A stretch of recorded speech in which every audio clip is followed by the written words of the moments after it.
Merci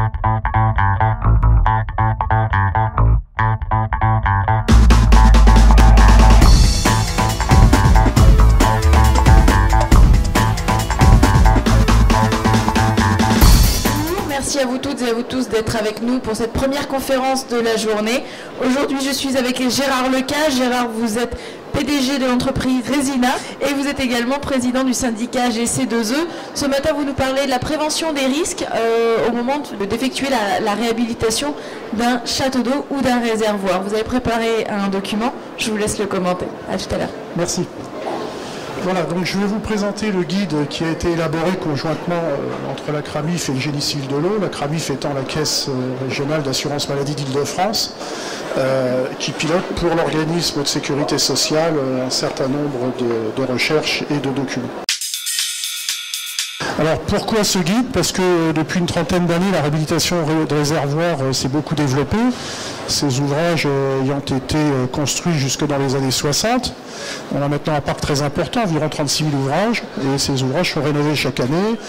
Et la rénovation de réservoirs concerne plusieurs domaines transversaux de la réglementation.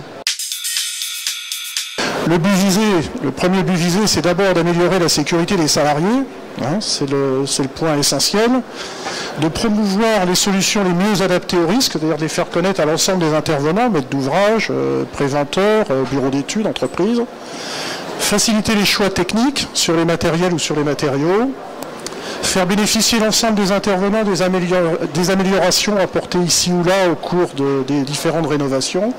Et enfin, prévenir les risques lors des travaux, bien entendu, mais lors des interventions ultérieures également.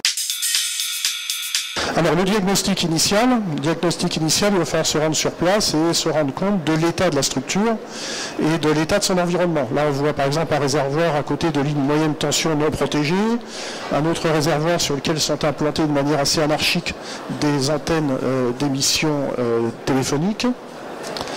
Des problèmes d'accès, une installation qui date des années 50, ça existe encore, hein, des échelles qui permettent de grimper dans une tour sans crinoline, sans garde-corps.